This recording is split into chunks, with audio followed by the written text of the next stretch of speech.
guy. Dog. Guy. On this side. Can you see him in there? Oh shit. Yeah, it looks kind of sick with the wide angle like that. Yeah, it does. This was just up here. What's up, dog? Louis. True. Louis. It's because he has the high ground. Bro, you were skittish as hell like And now he's fucking like all in 10 your minutes face. ago, and you're all up in my shit, dog. I just want to let everyone know this is my fault. Yeah. And this is like your dad reincarnated. He's like watching, making sure he's dominating us. I know. Alright. That's kind of cool. Yeah. In the video? That was a cool moment. In the video, it's pretty sick. All right, we'll start it up. Okay. I don't really do, like I was telling you earlier, I don't really do like an intro type thing. We just start it up. Welcome back, everyone, to this week's episode of Monday Commute. We have our good friend Ian Zunich on the podcast this week.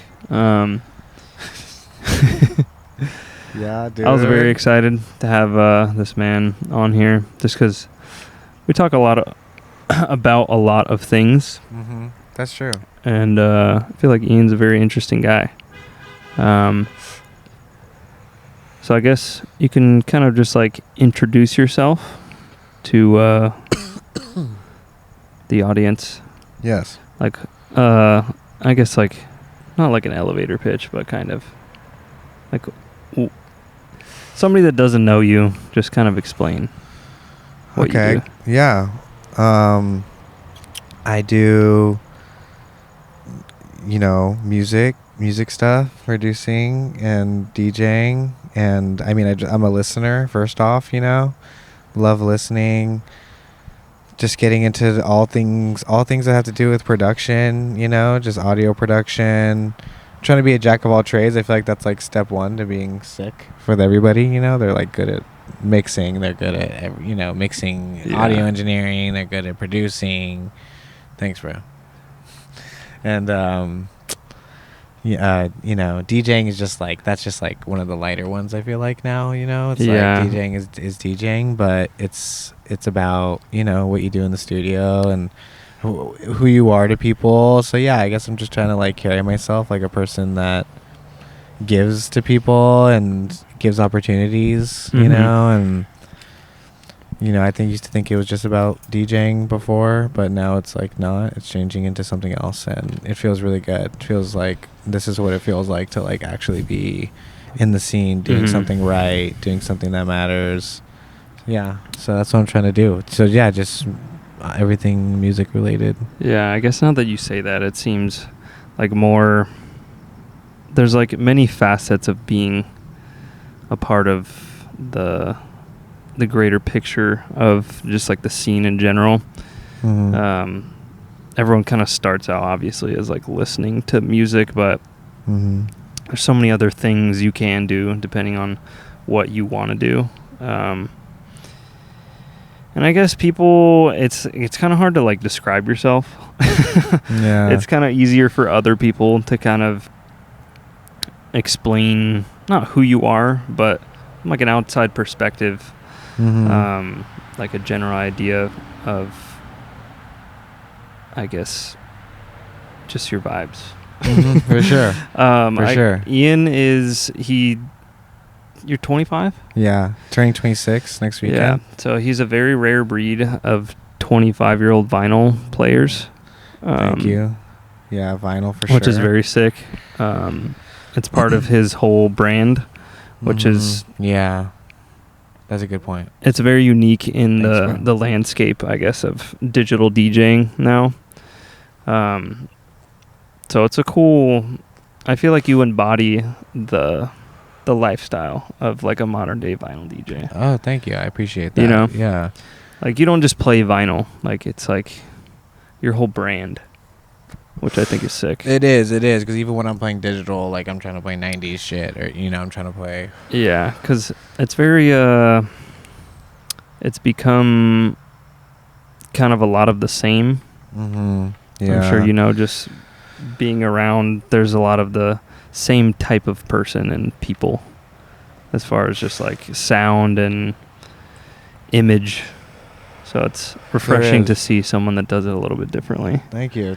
Yeah, I've learned more and more as time goes on about what I want, and definitely like seeing people play everything, and seeing people like who play shows that play house music and they just play like everything else, and I don't know, they just like play with their heart. Sometimes it's just like, it was so sick. I saw that a lot in like Croatia when I went, and like it just changed everything, because I was just like, damn, there's people who have just been doing this for so long, and it's just like, it's not even about what they play anymore. I don't even know how to explain it. I guess it's just like, it's a big picture thing. It's just like, pay respect to the old school, and pay respect to the new school too, and like play for people who like new school stuff, but they know they're gonna get their mind blown when they listen to this stuff. Like, it's just like, it's cool to see that there are people who are inspiring me so much, just to be like, not even just play house and just play everything.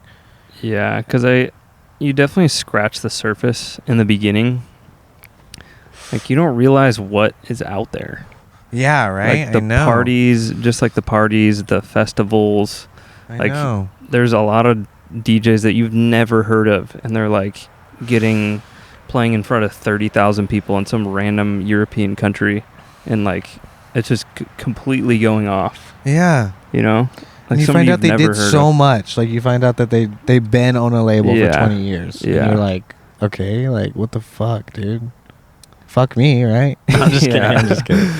But I think that's very common with the just American scene, I guess. It's gotten so commercialized with, I guess, Insomniac. I don't want to like blow Insomniac out, but like that's kind of like how everyone gets kind of introduced into, I guess, dance music, kind of. You know, like when you first start, you're like, oh, I want to go to EDC, and then once you are in it for a while, you're like, oh, there's like these little pockets everywhere. I think those little pockets are like what is like amazing about just the scene in general, because it's like these guys aren't some huge party, but they're like doing it hella proper. They're doing it super proper, and it's just, I don't know why it's so hard to explain right now, like how that makes people feel. Like,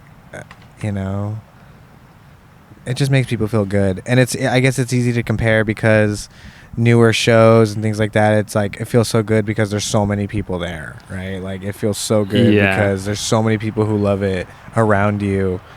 Maybe somebody who doesn't know about music, like, there's so many people around you that, like, how could you not love it? You just feel the energy. You just like a genre you'd never liked when they give you a free ticket to a show or something, It's like, seeing the smaller stuff, it's just like, I guess what it is really is like, you get 50 people and they all know exactly what's going on, and then the DJs have been playing for those people who know exactly what's going on for the last I get what you 15 years. So they were developing their sound on, like, while the whole time they had the crowd that was deciphering it right. Like, they just knew exactly what was going on, and it's just like so cool to see what someone who has been playing for like 15 to 20 years, now that's what they're playing, even though that's what they've been playing for people who got it for like that long. It's just like, they didn't even spend a bunch of time in the club playing, Stephanie or whatever. Like, they just didn't spend as much time, and it's just like, I could tell. That's funny. Yeah. But yeah, it is nice being in LA. Gets a lot of hate. A lot of it is warranted, but a lot of it like, there's a lot of good things about LA, and one of them that I just kind of noticed, thanks, bro. just going to other states. Like, I was just in Texas. My folks live in Ohio, and there's just not even, I mean, I guess in Austin they kind of have a scene, but like LA has like a like fully immersive scene, I guess, for music. Like every big artist comes to LA. Every like the parties are just completely different, and other cities don't have things like that. Yeah, I know. Like if you're from another city and trying to like make it per se, like it's so easy for us to network out here because it's like we're in the epicenter of I know. just every kind of music, not even just dance music. Not even just dance music, just everything. Just it's like everything. only a matter if like you can or you can't. Yeah. That's crazy to say, even just point blank. Like, you know, anything anybody's playing out here is just like, well, you're gonna find everything. You're gonna find everything. Yeah. Which is a good and a bad thing because like if you're trying to separate yourself, it's kind of hard. It is hard. You really just have to do your thing. Yeah. You just have to do your thing, and you know. But it's or you could play bangers, and you know. Yeah. You could choose that too. You know, if you really like, fuck, I don't have any more gigs, and I'm not going anywhere. You have the option, even in LA. You know, not even like you just play whatever you want. Yeah. Not play whatever you want. You play the bangers, and that's it. Like. You're gonna play for 200 people. You get the clip. You get the clip. Yeah. One thing I wanted to bring up was, I don't think I've ever asked you about this. I guess like why did you start playing vinyl? Did you start playing vinyl first and then picked up digital, or was it like, how did your process begin? Yeah, I was all of that. Damn. That's a good question. I got the podcast questions. Bro, this ain't my first rodeo, dog. Come on now. That was good. The cadence is real. That's good. Fuck yeah. No, I appreciate you asking that. Yeah, I'm trying to Who doesn't want to get asked that? Yeah, it's like I'm trying to ask like questions that are not just like good. So when did you start DJing? Like dumb questions like that. I try and like make them a little more, you know, in depth. Yeah, you're like you want to incorporate stuff. Yeah. Fuck yeah. But yeah, just like started in a band and then made beats. I was making beats by myself, and then like when I was like probably like I started when I was like 17, like making beats. So I feel like that's pretty late. You know what I mean? Like I feel like there was a lot of people who were bigger than me that were younger. At that time. I mean beat making for sure. Yeah, like beat for sure. Like people were doing live shows and they're killing it. Yeah. But so yeah, I was just making a bunch of beats, and then like I learned about sampling because I was just listening to like Madlib and Dilla, you know, just like they're like hip hop. They did a lot of stuff for Tribe Called Quest and like stuff like that, or you know, well, Dilla did and Madlib did stuff for MF Doom, and they were a lot of their homies like J Rock. His name was J Rock. He was like a DJ. J Rock, bro. Yeah, you know J. From Trailer Park Boys. No, not that J Rock. Not that J Rock. No, I know. That's just like right? immediately who I think of, bro. Like, he's so legendary. Why they couldn't give the other dude the same name? Like, fuck that. I mean, that J Rock was probably around before the other J Rock. Yeah, for sure. So, shout out J Rock. Shout out J Rock. But yeah, he was DJing. He was DJing for them, and then there was like YouTube videos, and then they were like, "Oh yeah, you sample records. Like we're sampling disco records to make these beats." And then they were like, you know, and fucking Flying Lotus was like little when that was happening, and stuff. It's pretty cool. Like he was with Madlib and like all those fools in like Brazil, whatever.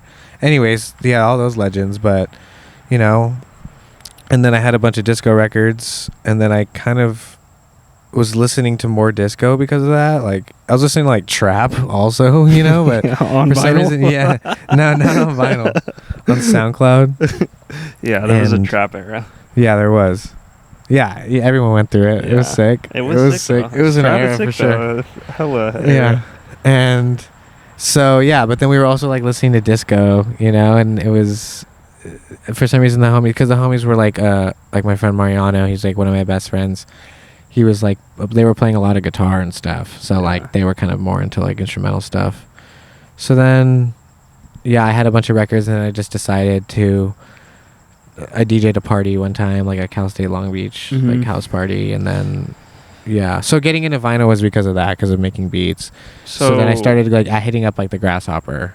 Did your dad have a vinyl record player? No, So you just had one just because your friends had one? I had one when I was younger. Yeah, because I was buying like rock records. Oh, just to like listen at home. Yeah, because I was just like on to the skate shit, like buy Yeah. records, skate. It was just a cool thing to do. I Yeah. feel like. So yeah, when I was probably like 15, I got like a record player, and Yeah. I bought like the Pixies and stuff. Sick. Yeah, I bought like a Chili's one. So, I remember there was like an era when I feel like everyone was buying those really shitty vinyl players. Yeah, yeah. Just to like have in your room, which is sick. Like Yeah, and that like is sick. No Doubt records and Mhm. random shit. Yeah, you just cop it. Yeah. You're like, I'm down to like get a Gwen record. you know? Yeah. So, I guess what year was this? It was like continuing. I probably DJ'd that party in like 2018 or 19. Probably like 19. Fuck. So this you haven't been DJing that long. No, I haven't really, honestly. I Like, feel like you've been DJing forever. yeah, no, that that gig, because I was DJing at home. So yeah, basically like 2018. Yeah, for real. Because I was just DJing at home and shit. Yeah. Because I was making beats before that. Yeah, so. I guess like once you have like a musical like knowledge, I guess it's like kind of easy to pick up Yeah. producing, like going from producing to DJing or DJing to producing. 100%. Yeah, it was. Yeah, so it wasn't that long, and then I hit up like the Grasshopper to play probably at the end of 2020. To be Mhm. honest, like that was when I first kind of like got Your first gig. like gig, and I was like, oh shit, like I'm gonna like. So it was like 2021 or something. Damn. No, So not I was even. thinking it was you. I've been doing this for way longer. Yeah, dude, it hasn't even been that long. I'm pretty late to the game. Yeah. And I kind of felt that pressure, and it kind of made me feel like shit. Like I feel like I was hanging out with my friends when I was really young, and like they were really good at instruments, and I wasn't, and I really wanted to learn, and so I would like get in my head and like practice a lot, and then it was like But I feel like when you're younger. I mean, I've kind of dealt with the same thing. Like, you just have imposter syndrome. Yeah, exactly. I was getting so young. I was like, But at the same time, I feel like if you do have that, it just makes you work even more. yeah. Because you feel like you have something to prove, which you like don't really. But it just makes you work a little bit harder. It does. You're like in your It's head, good. like, dude, I suck. I know. That's like what the music scene is. Like, it's so crazy. Yeah. Sometimes I think about that. I'm just like, it's everyone just being like, just get it. Yeah. Sometimes it feels like that. It doesn't have to be like that, but But I think that's just a lot of. We've just grown up in the social media era, so we're just used to that. But if you just like turn your social media off and you just like, if you didn't even follow anyone on social media and you just like posted it into the abyss, like I feel like your mental health would be so much better. I know it because is. you're just not like comparing yourself to other, like where people are at. I know. You know? I know. It's And such a then- big difference. I even noticed that like when I listen to too much music that's like popular, I guess, right now, like it ruins my, like, I can't tell if I actually like the music or I like the music because it's popular. You know what I mean? Yeah. Like I almost happens to don't everybody. want to listen to any house music. Like I'll listen to the stuff, like I'll listen to other stuff, just not stuff that's like popping right now. Exactly. You know? Because then you get a Sure. more objective view when you're especially producing. You know? You do, and it makes you like. You're like, oh, this is actually sick. I'm not just trying to recreate something that's like popping. I know. It's so true. I hate that feeling. Like, it kills my inspiration. Yeah. For real, it does. It's just like, yeah, you got to make stuff that sounds like you. It has to sound. If it, I mean, it's easy to say that. You'd be like, "Oh, make stuff that sounds like you," but like, it means literally being in flow state and letting yourself create just splat. Just splat ideas, and Yeah. it feels good. Fuck it. You got splat. But at the end of the day, what's the saying? Art is undetected plagiarism. Yeah, exactly. You're getting So inspiration. you're taking inspiration from other things. Yeah, every track. There was like a Masters at Work track, and then there's like MK, and then he did Burning by fucking MK, and they were saying that the chords were similar to this Masters at Work dub. He was like, it's really the same thing. It's just like I did my spin, and it's just like it's 2 super hits, and they played the same shit. Sampling is just part of hip hop, part of house music. It has been a thing since the beginning of time. Yeah, and it's an emulation. So it's just we're all given the same paint. It's just how you use the paintbrush. Mm-hmm. How you gonna use know what I'm saying? How you going in Ableton, bro? Yeah. You going format, loop screen? Yeah. Let me see your paint. What you need for paint, brother? I guess we could kind of go into the producing side. Cool. You were making like hip hop beats. Uh-huh. So I guess what made you just like give up making like hip hop? Yeah. Did you just not see that going anywhere, or you just were obsessed with house? That's so it just kind of took true. over. Yeah, that's so true actually. Yeah, I was just like, it was like I was doing better when I was making hip hop technically, like with my plays, like just with numbers. Like I ended up one of the tracks I did actually got a lot of plays, so I was just like, for sure, and it felt good. And then I changed my DJ name. I didn't want to be Man Malang anymore. I was Man Malang. So you need to change this shit. Yeah, you need to. It's like I can't do it. Everyone's fucking asking. No one knows how to say it. And shit. Yeah, you have to like. That's why I just use my fucking government name. Yeah. Yeah. That's good. And I did, and I was like, well, now I gotta make shit like that. And yeah, I was just getting in the house. It's fucking. You just kind of get sucked into it.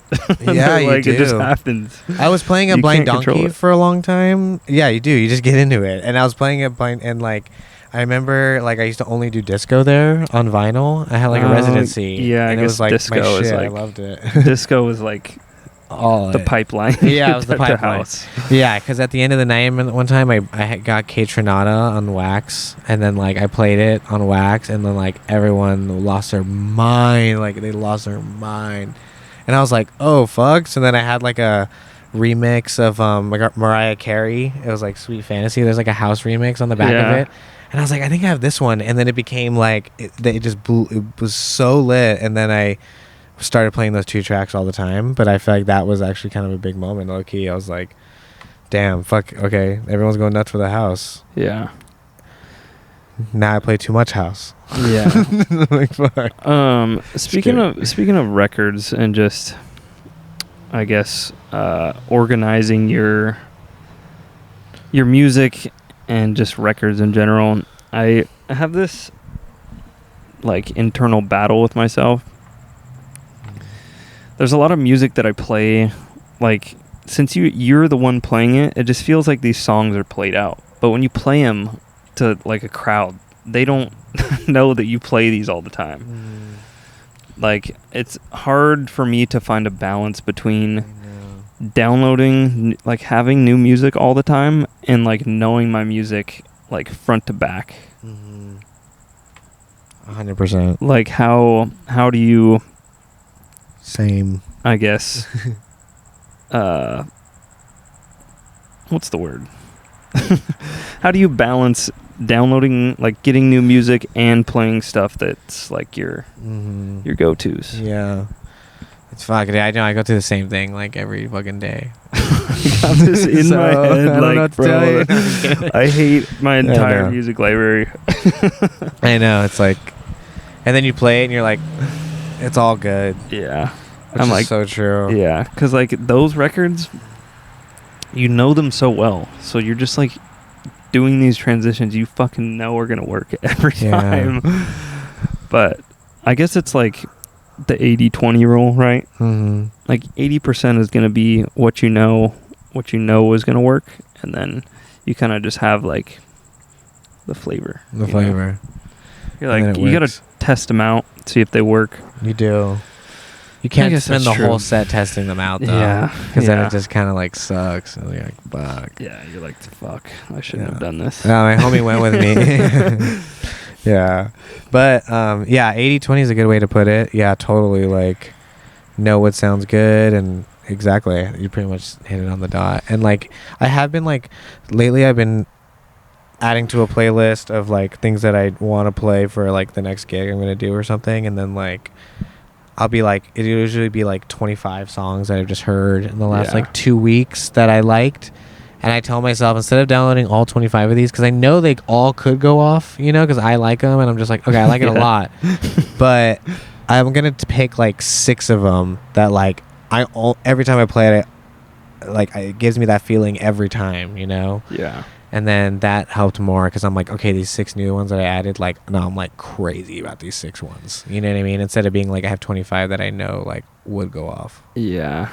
And I think you kind of like, I have like a rotation of tracks. So like, I'll play like maybe like 4 different like sets of tracks. Mm-hmm.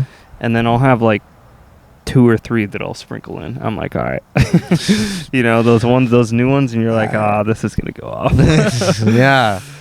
Yeah, exactly. I just have 5 of those. Yeah. And then you'll be like, okay, the party, because how long is your set really? Like, you know.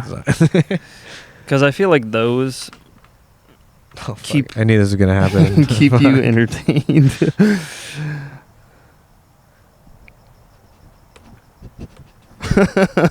You can get the sound. Yeah, you can hear it. Fucking... fucking dog. 5 track. He's hanging his balls out on the camera.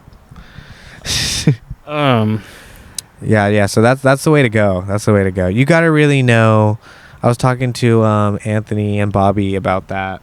DJ ex-boyfriend and Bobby Lava from Cool Contest, and shout out, you know. And they were saying, he was like, "Oh yeah, you played 2 gigs tonight, right?" And I was like, "Yeah, I got to play 2 gigs." Like, I was hyped, and he was like, "Did you play the same tracks at both of them?" And I was like, "Louis, come on, go." Thank you. Okay. Sorry. No, you're good. No, he was like, "Oh, you played 2 gigs tonight?" I was like, "Yeah." And then he was like, "Did you play the same tracks?" And I was like, yeah, pretty much, yeah." And then he was just like, "Okay, that's actually a good thing, because that means that you're like focused. You're making sure that you're playing stuff that's like works. You know what I mean?" And I was like, "That's real. You should be playing stuff that you know works. You know."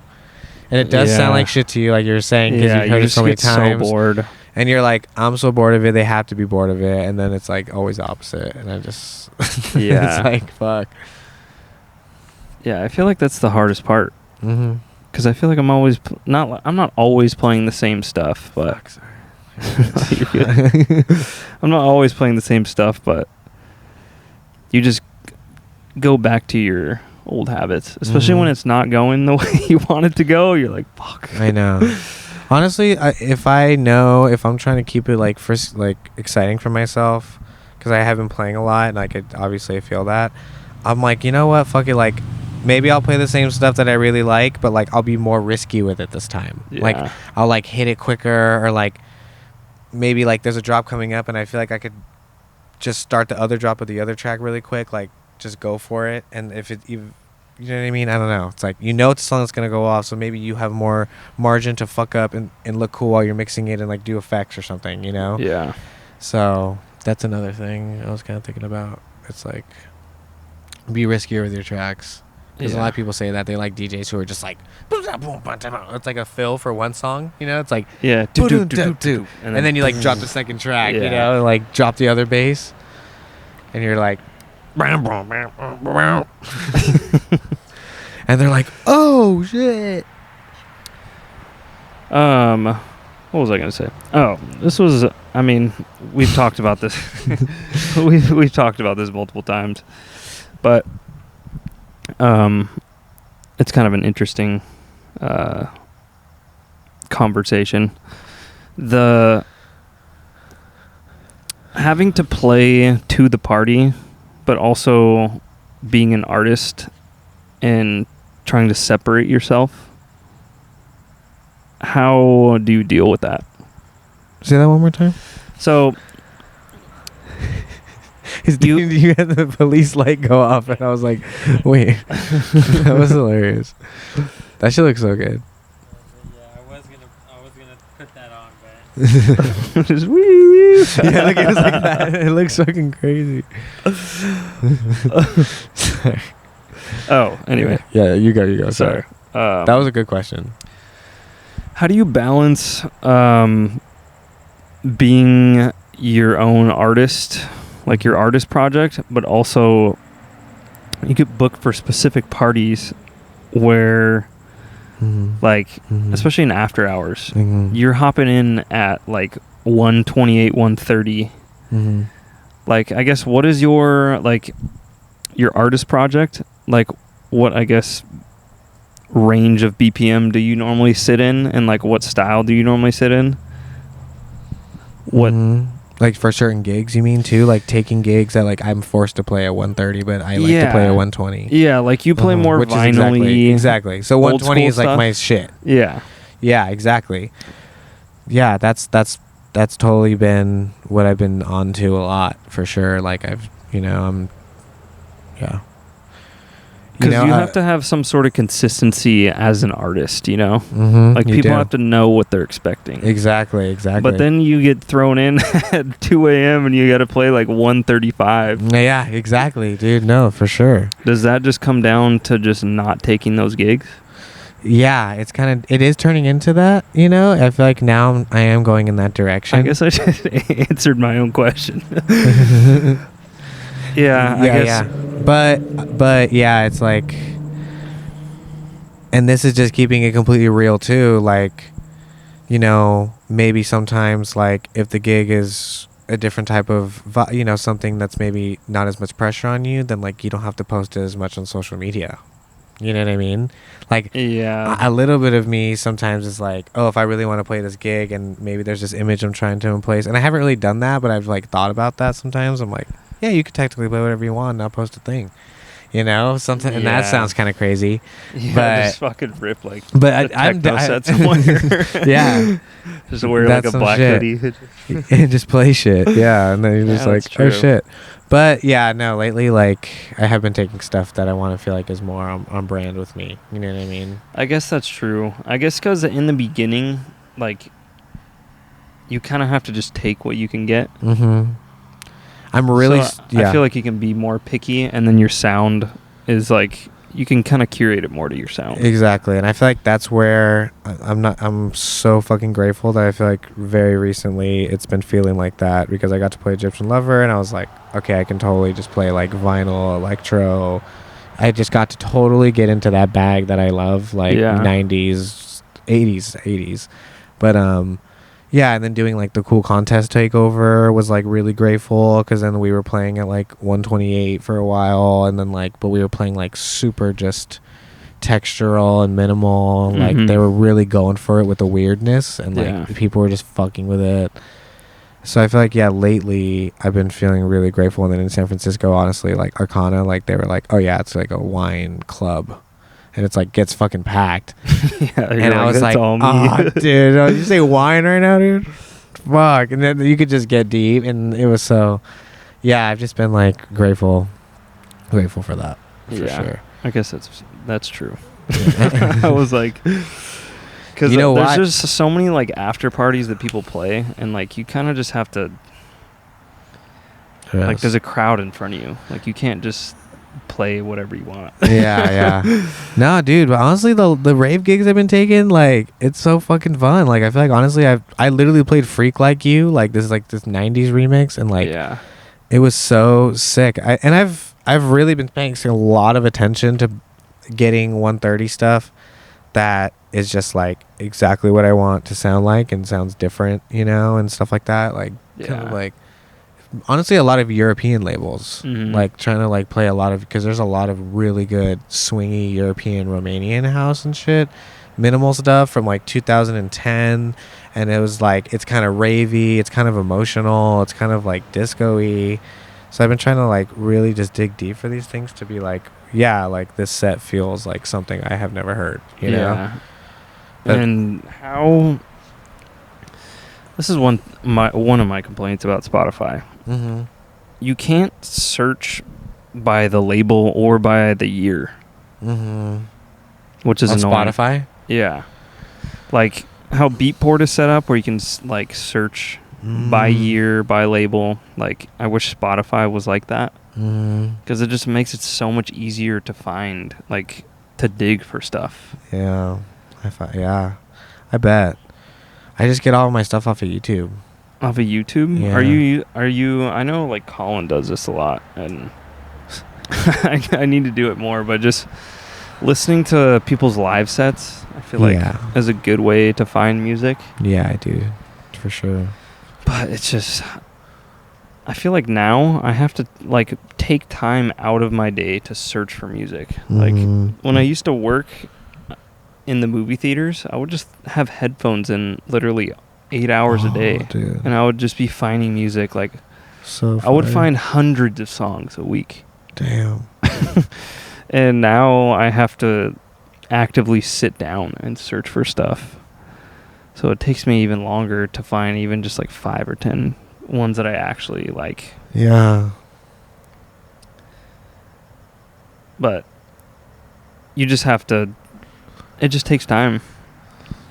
Yeah, no, it's like you get out of touch with music sometimes. Like, you know, I've gotten out of touch with music, like feeling like not out of touch, but like I can, you know, you could always DJ, you could always produce something fire, like you always make fire stuff, but you know, something about music just isn't hitting like that while you're sitting there listening. You know what I mean, in your car or something. Yeah, you know? And it's like, and it's sometimes that shit kind of sucks. And I'll try to like get weird with my taste and try to like refresh, and like it's not working, and then like kind of just comes back. Usually after you see a show. Yeah. Like seeing shows, it kind of keeps that feeling of really liking listening to things. Like it keeps it going. Yeah, I think also just taking a break from listening to house, that's kind of helped me a lot. Like, 100%. It resets your, like, I feel like you just can't listen to only house at all times, because then you're like, this is kind of just boring. Like, it starts to feel like it sounds all the same. So I'll just take like a whole week off of listening to house, and then I'll come back, I'm like, damn, this shit is sick. Yeah, it feels so good. You're like, fuck. Yeah, and then you're like, are more willing to just like dive deep and go find stuff. And your ears are just refreshed. That's another thing with producing that I've learned is you have to just let the tracks sit for a while. Like, in my earlier stages of producing, I would obsess over these tracks, and like I would work on them for a week, and then I would get the tracks to a point where like I just completely changed everything, and then the track is just like unusable. Like, you kind of have to like make it as quickly as possible, like get the meat and potatoes of it like done, and then just don't even look at it for like a week. Yeah. And then come back, and then your ears are fresh. They're not fatigued from listening to this thing loop for 8 hours. Yeah, because you sidechain. You were telling me that one time. Yeah. You sidechain without even knowing. I forget, this is like an insane like human adaptation, but I was watching this YouTube video with B the Click. He's like a YouTube tutorial guy for Ableton, and he was saying that your ears will sidechain. They'll start like sidechaining the kick and the bass, like the longer you listen to something in your head. Like, your ears will automatically adjust to make it sound good to you. Yeah. That's why you got to do the writing process first, and then do the mix down later. Yeah. Because how your ears hear things is going to be completely different.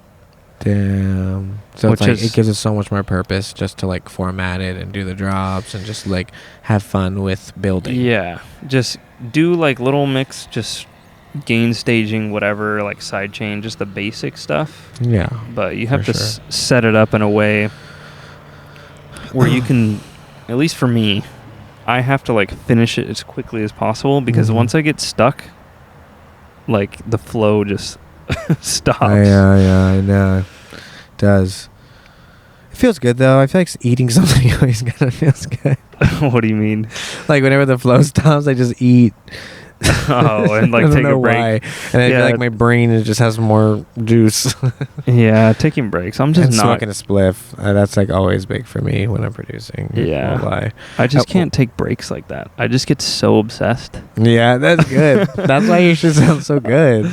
Yeah, I'll just sit Because there. your mix down is fire already, usually.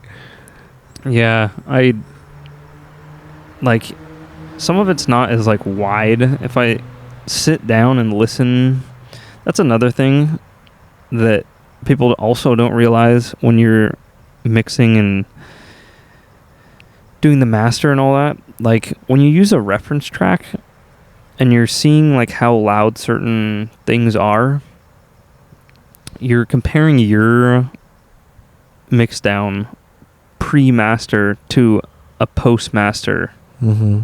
Yeah. So like you can't even really, there's this plugin that I have, I forget the name of it, but it like changes the volume level, so the yours and whatever reference, it's called reference 2.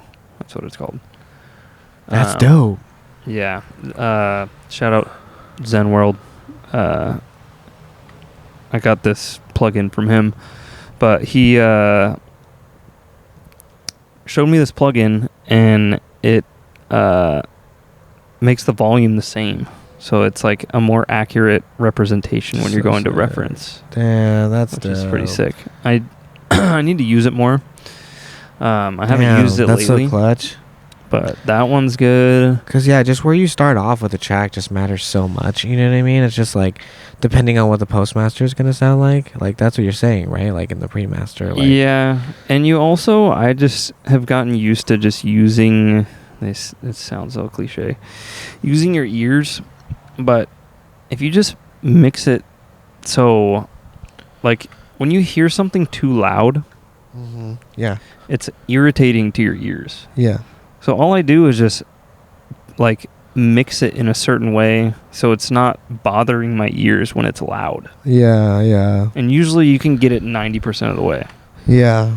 But then when it's loud, you want it to sound like explosive at the same time sometimes. And I have trouble with that because I'm like, yeah, well, in the explosive moment, you just got to automate so that like in the explosive moments, the levels are where they, you know what I mean? That matters a lot. Yeah. The first hit of the bar is louder. You know, the mix down is good when you can just like push the volume and there's no distortion. I know. Because usually when... I still get some distortion. A lot of that's just from... No cap. Like the EQ just clashing, you know? Like there's stuff sitting on top of each other and you have to just like cut things out so it's not hitting at the same time. Yeah. Just like where the mid, what's important for like the mid section. Yeah. You know, like it's just these chords. That's all I really care about. Yeah, and also not the other shit. Like the style that you play and produce is like very loud and like there's a gang of shit sitting on top of each other. What? You know, deep house? like no, just like vocals, piano. Yeah, all just like these really loud elements. So like the mix down of that compared to like a more techie like shit that I make, like exactly. I can do the bob and weave and like duck stuff out of the way a lot easier. Yeah. So you have to be more strategic with just like your EQing, which is like just makes it a lot more of a headache. But it is, and it sounds cool. Sometimes like there will be like big piano chords and voices, and like I will cut the mid completely out of the voice. You know what I mean? It's like, and it just sounds like a really like squelchy voice, a very hollow, squelchy, delayed vibe, but it's like with no body, only like the tweet, like just, you know, the top end, and it feels. And you would think that you want the voice to be so loud. With the mids, you want it to be like present, and it's like, nah, that's not even what it's about. Like, I'm down for the chords to shine, and then these aren't like real vocals where it's just like forefront vocals on top. Like, and it's also mixing is there's like taste involved. Like certain people mix certain ways, and yeah, exactly. Like, old vinyl records aren't mixed perfectly, you know. Like everyone expects this like perfectly like stacked mix down. Yeah. But certain tracks are just not gonna sound that way. Yeah. Like, if you still want the vocals to like play, like there's no way around it like clashing. So if you want to leave it in, leave it in. Yeah, I know, right? That's the real shit. Yeah, leave it in. let me see how much time we have. What do we got? It's for sure been. It's been 45 minutes. Yeah, we can keep going. Okay. Do you want I feel like there's extra headphones for you. No, I mean, I can hear you guys. Yeah, It'd be kind of cool though, because I do have extra. Is there another port or no? Yeah, there is. Okay. If you want to get them from the studio, you could plug in if you want. And just like be on it. Lock in. I mean, okay, whatever you want, bro. Go get it. For just to hear. I mean, it's up to you. Just here and talk too. You should. Let's get you in on this. We should have brought another. I should have brought another mic. But you I could just fucked use up. it and have headphones, and you know what I mean. That's chill. I mean, I could, but I'm chilling too. Yeah. All right. We'll do another like. Yeah, I figured we'll do. I have 2 more mics also, Oh damn. so I would be down to do like a group. Yeah. A group. Yeah. And Group cast. someone's in a tree, and then you're just like, yo. Should do like a spin up. Yeah. 4 instruments. Yeah. I was thinking doing. With the voice, you're like, you're just like breathing. Yeah, I kind of want to do one like once a month, where it's just like a group, where it's not so like one-on-one. I like the one-on-ones though, because this is like. I feel like I've never asked you a lot of these questions. Some of them I've asked you, and I just want the answer out loud. Yeah, Because it's interesting. But I feel like... Yeah, you did. I even talked about this with David in the one that we did. That we don't really talk about any of this. You know? We don't. Like, we don't really like know each other that well, like, beyond just going to shows and having a ball. That's true. Yeah, for real. Just having a ball every time. It's just how it goes with the homies. So bro. like I am, I guess, like interviewing you, but at the same time, I'm like curious. Yeah, just for sure. For my own selfish reasons of like, I just want to know. That's fire. I just don't know everything about you. Yeah, You know? that's good. That's good. They should interview you for one. Yeah, That'd be sick. I mean, I'm down. You're like, what do you think? Yeah, what's your thoughts on this? No, that's a good way to like base it too. You know what I mean? Like, you're like, I'm just curious about these people. Yeah, you know? and It's also like, that's dope. it makes it easier for me to, I guess, like, not get deep. Let's get deep. No, because I'm not gonna have I'm not gonna have somebody on here that I don't want to talk to. Yeah, exactly. No, Like, then you gotta sit here on the mic and all. Yeah, I'm sitting here like interested in talking to this person. That's why I want to have him on the podcast. That's fire. For my selfish reasons, I want to know more about you. Fuck yeah. That's gas. I like that. But I guess we can wrap this one up. Okay. Sorry if we went too deep into the like production stuff. I'm glad we did. Yeah, Cool. I like talking about that stuff because it's so, I don't know, there's just the little nuanced stuff is really interesting to me. It is. We talked about stuff that's pretty like, you know, things I haven't really been able to talk about either, you know, just like with track selection and doing multiple gigs and you know what I mean, like all those kind of things. It's like, you know, it's good to be said out loud. I think, you know. Yeah, for sure. 'Cause the process can be hard. Yeah, it's definitely hard. It's good to talk about it. And like I said, I'm just curious how other people handle just everything that's involved in what you're doing. Obviously, everyone's doing different stuff and at different stages, but it's just interesting because it's kind of like a brotherhood. Mm-hmm, it is. Yeah. Of like, it sounds so whack, dude. A brotherhood of DJs, but of DJs, right? No, it really is like, because everyone gets it. Yeah, you know, like, everyone gets it. Pretty much everyone gets it, and it's, you can only really talk about this kind of stuff with other people that are in like that world. Yeah. So, I like that. yep. I could talk about it all damn day. Yeah, literally. But all damn night. I'm trying to keep these at an hour That's good. because, That's what I figured. people have TikTok brain nowadays, so they Yeah. can't listen to Things more than an hour being So talked about. We'll wrap this episode up. Thanks for coming on. This was I love talking shop with the main man, Very sweet, man. Thank the other you. Ian. Yeah, the other hand, I know. Yeah. Gas. So, all right, dog. Fucking sick. We'll do this again. Thanks for having me. See y'all later. You